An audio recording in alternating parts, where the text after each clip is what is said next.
cet appartement Booking.com avec sa situation idéale dans la vieille ville et son lave-linge. Vous ne voudriez pas passer à côté de ce sourire? Trouvez et réservez instantanément l'appartement de vos rêves sur Booking.com.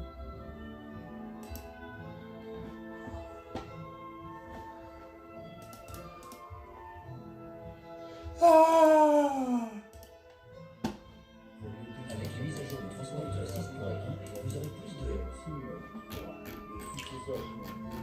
gros flagship chez Samsung.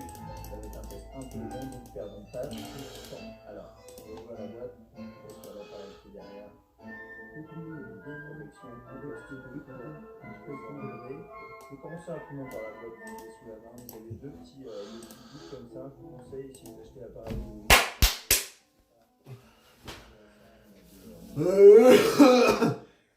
fonctionnalité principale, là je mets en anglais,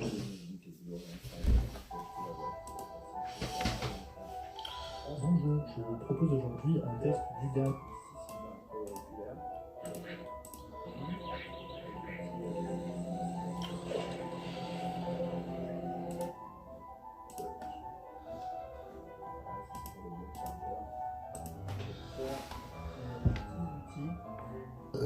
Alors, c'est un peu étrange, mais ça, c'est, je crois que c'est pour. En fait, je sais pas quoi c'est ça.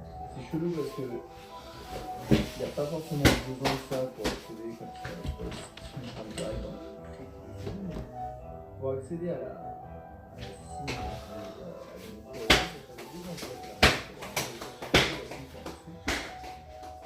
le STM qui est là, la version qui est là, je vois pas pourquoi on aurait besoin de celui-ci là.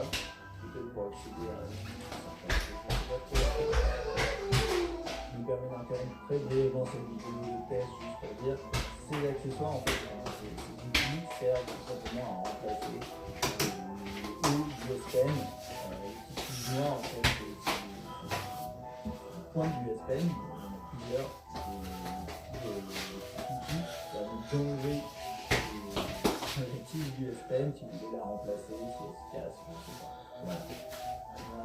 Ça, on servira. Et du câble USB, micro USB, c'est un câble spécial que le 3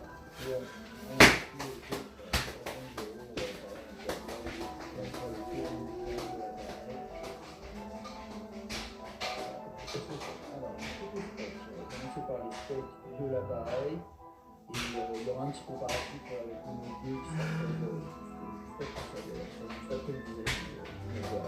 le Note 3, c'est un appareil qui tourne sous Android 4.3.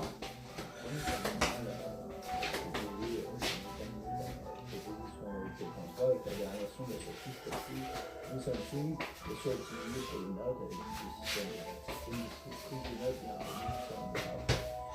grand écran 5.7 pouces du 1080 par 1920, comme vous voyez 386 ppi d'intensité, c'est un bel écran. 5.7 pouces, ce qui est intéressant, concrètement, il y a un écran Full HD 5.1 pouces sur le Note 2.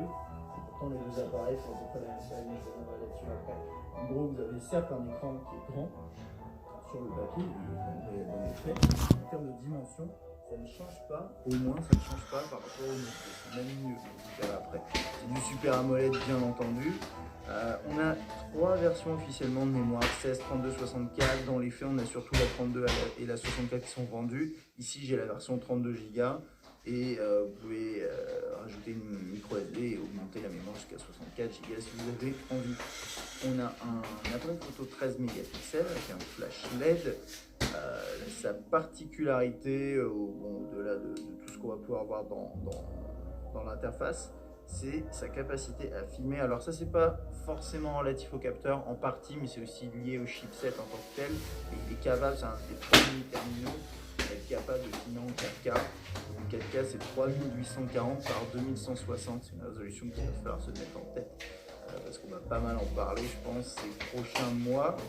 Et ici, on a un capteur 2 mégapixels. Au niveau du chipset, du CPU dont je parlais tout à l'heure, on a un Snapdragon 800, quad-core bien entendu, 2,3 GHz, c'est la version LTE du 4G.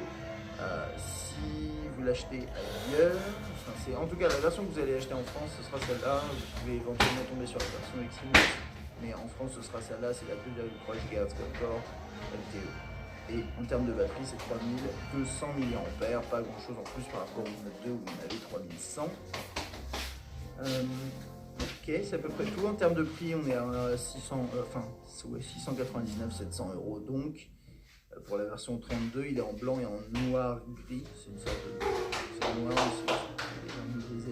c'est gris à l'avant. Et il est proposé à partir de 50 euros avec forfait, mais bien entendu, c'est avec des forfaits un peu costauds. Donc, misez plutôt sur 150, 160 euros avec forfait. Et on va étudier un peu le design. On va commencer juste.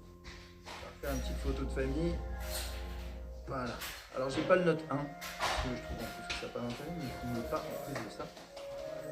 Et donc très rapidement, en gros, le design du Note 3, c'est pour moi c'est un mix entre ce qu'on a sur le S4, ce qui est tout à fait logique, et quand même un petit peu bien sûr sur ce qu'on, enfin par rapport au form factor en tant que tel, la grande taille, etc. Ce qu'on a sur le Note 2. Cela étant dit, c'est vrai qu'il ressemble quand même beaucoup plus au S4.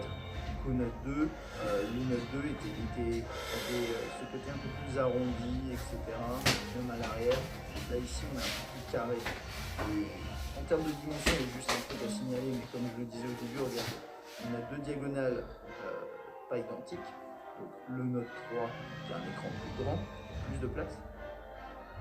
Cela étant dit, quand vous les mettez l'un à côté de l'autre, je vais vous sortir les chiffres exacts parce que là c'est un peu. Hop, je les connais pas par cœur.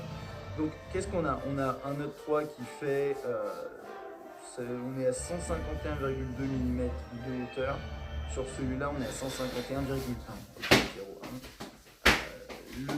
Le Note 3 fait 79,2 mm de largeur. Là, on est à 80,5. Donc le Note 3 est moins large. Il est également moins épais. On est à 8,3 ici pour le 9,4. Et il est moins lourd, 168 grammes contre 183. Et c'est là où ça, je trouve que c'est très intéressant. Il y a beaucoup, enfin, quand Samsung a annoncé son Note 3, comme c'est vraiment le constructeur phare sur Android en ce moment,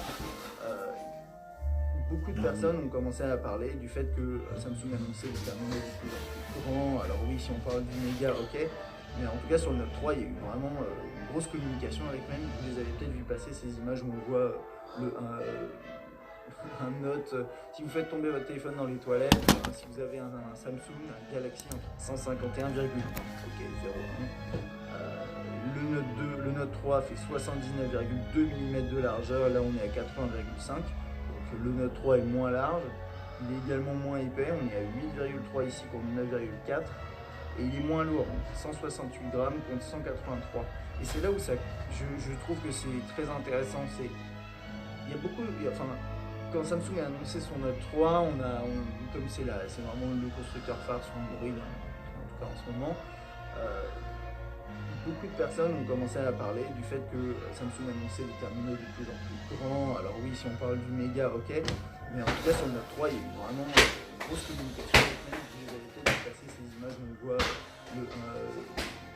un Note, si vous faites tomber votre téléphone dans les toilettes, si vous avez un Samsung, un Galaxy entre guillemets, parce que c'est comme ça que les gens appellent les terminaux Samsung sur Android, et bien il sera bloqué parce qu'il est tellement grand que voilà.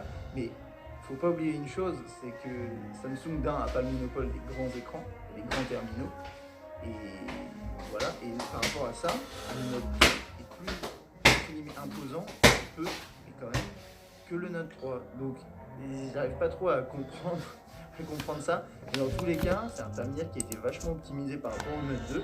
On a un écran plus grand pour un form factor qui au final est quasiment plus petit. Et on va dire est plus petit, mais c'est léger. Et c'est un peu ce qui s'était passé entre le S3 et le S4. Là-dessus, je pense que Samsung a fait de beaux efforts et c'est très bien. Alors, côté design, donc on a quelque chose qui ressemble plutôt au S4 avec des bordures chromées. Tout est en plastique, hein. Je mets les choses au point, au clair tout de suite. Tout intégralement est en plastique. On est habitué chez Samsung, on aurait aimé trouver autre chose, mais non, c'est 100% plastique sur ce Note 3. Donc là, dans cette version noire, on a vraiment ce contraste entre la bordure chromée et le fond ici qui ressort beaucoup. Et il y a un léger effet, je vais essayer de... un petit coup. Voilà, vous le voyez ici. Et j'avais fait peut-être un petit peu à l'huile brossée, un peu comme ce qu'on a ici. Hein. De toute façon, c'est le même esprit, c'est normal. Voilà, avec les capteurs, là il y a une lettre de notification qui se cache ici. Si je me trompe pas, ouais c'est ça. Une petite lettre de notification et là il y a la caméra frontale. Ensuite on a l'écran bien entendu. Le bouton on-off, verrouiller, déverrouiller, la touche accueil et enfin la touche menu et la touche retour, c'est les touches sensibles. Et ensuite, dessous. Alors en dessous c'est un peu, voilà, c'est bien intéressant. Là on a le haut-parleur, on parlera de la qualité juste après. On a le nouveau S Pen. Alors ce nouveau S Pen, il y a un truc que j'aime beaucoup, juste pour commencer, c'est que vous pouvez le mettre dans les deux sens. Alors que sur le Note 2, vous ne pouviez pas, il y avait un sens vraiment, voilà, vous pouvez tout simplement pas, parce que c'était un peu pénible. Là sur celui-ci, c'est pas trop mal, vous pouvez le mettre dans les deux sens. Et ça, bon, la différence avec celui du Note 2, si ça vous intéresse, c'est qu'il est juste moins gros, quoi. Il est moins gros, ouais, clairement. Il fait à peu près la même longueur, probablement, tout de même. Il est moins imposant, plus léger. Donc oui, globalement mieux, mais toujours ce système de boutons, moi que je trouve pas très pratique, je sais pas, j'arrive jamais à le localiser, il ressort tellement peu. En fait, j'ai possédé pendant longtemps une Note 2, toujours.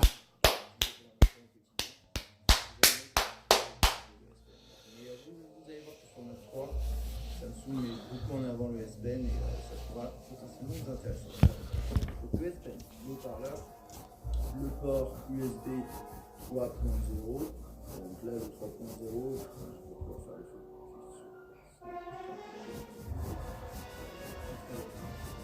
En fait, il est composé de.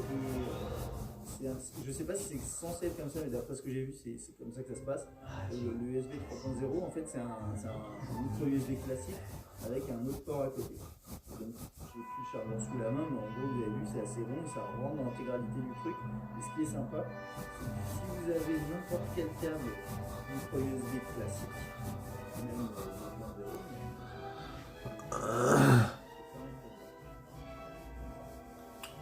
continuer à pouvoir transférer des fichiers à charger. L'intérêt du 3.0, qu'est-ce que c'est? Concrètement, c'est simple. Il y a deux intérêts. Le premier, c'est des débits de transfert plus rapides. Je ne l'ai pas réellement constaté, mais effectivement, si c'est quelque chose que j'ai vu un peu partout sur la toile, je n'ai pas testé ça, mais j'ai pu transférer avec un câble classique. Mais vous pouvez tout à fait transférer des fichiers plus rapidement. C'est la première chose. Et deuxième chose, il y a un chargement plus vite. Ça, je l'ai testé, je ne l'ai pas constaté, mais j'ai fait un test court de 1 heure. Je n'ai pas constaté de réel changement, mais je pense qu'effectivement, peut-être sur 2 ou 3 heures.